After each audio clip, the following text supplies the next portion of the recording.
Hello বন্ধুরা, তোমরা সবাই কেমন আছো? আশা করি সবাই ভালো আছো, সুস্থ আছো, আর আমরাও ভালো আছি।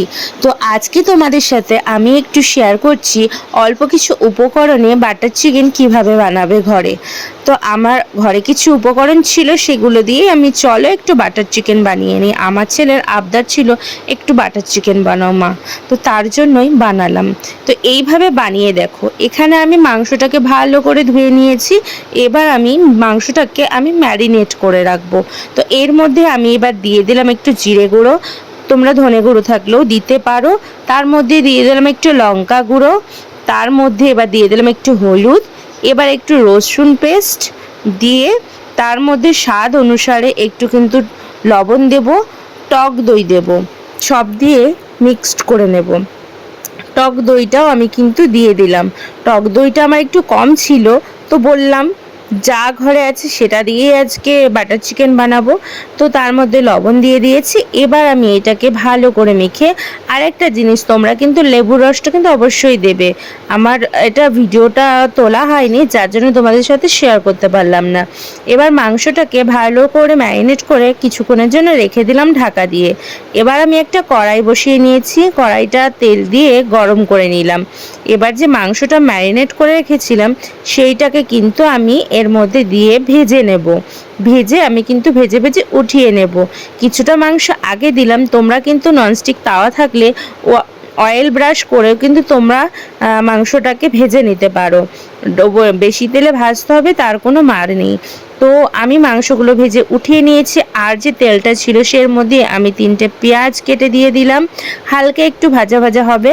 তার মধ্যে আমি দিয়ে দিলাম 3টে টমেটো কুচি। তো প্রথমে আমি একটা দিয়েছিলাম, পরে আমি আরও 2টো কেটে দিয়েছি। আর ডাঁটসহ ধনেপাতা, তোমরা কিন্তু ডাঁটগুলো ফেলবে না, ডাঁটগুলো সহই দেবে, পাতাটা কমই দেবে। দিয়ে একটু ভাজা ভাজা করে একটু জল দিয়ে আমি কিন্তু এটাকে ঢেকে রেখে দেবো কিছুক্ষণের জন্য।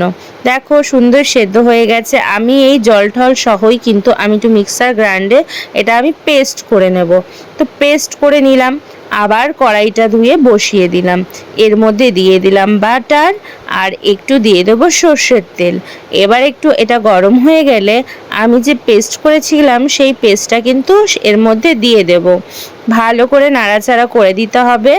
ভালো করে একটু ফুটে উঠলে তার মধ্যে আমি কিন্তু যে চিকেনগুলো রেডি করে রেখেছি ভেজে, সেই চিকেনগুলো কিন্তু আমি এর মধ্যে দিয়ে দেব। দেখো আমি চিকেনগুলো কিন্তু সব ঢেলে দিলাম। দেখো এবার ঢেলে দিয়ে ভালো করে নাড়াচাড়া করে নেব। আর যেই মাংস ম্যারিনেট করেছিলাম সেই মশলাটা ছিল সেটাও কিন্তু আমি দিয়ে দিয়েছি। আর তোমরা যখন ম্যারিনেট করবে তখন কিন্তু একটু গরম মশলা দেবে, তাহলে আরও ভালো লাগবে। আমি এরকমভাবে ঢাকা দিয়ে সুন্দর করে কম আঁচে কিছুক্ষণ রেখে দিয়েছি। তারপরে দিয়ে দিলাম আবার একটু বাটারটা দিয়ে ভালো করে নেড়ে আমি কিন্তু নামিয়ে দিলাম। খুব সুন্দর একটা গন্ধ বেরিয়েছিল। আর রেডি হয়ে গেছে বাটার চিকেন। এটা কিন্তু রুটির সাথে খেতেও কিন্তু খুব সুন্দর লাগে, রুটি, পরোটা, নানের সঙ্গে। আর ভাত দিয়েও ভালো লেগেছিল, আমরা সবাই ভাত দিয়েই খেয়েছি। তো তোমরা কিন্তু অল্প কিছু উপকরণে এই বাটার চিকেনটা বানিয়ে খেতে পারো। ভালো লাগলে অবশ্যই লাইক, কমেন্ট, শেয়ার করবে।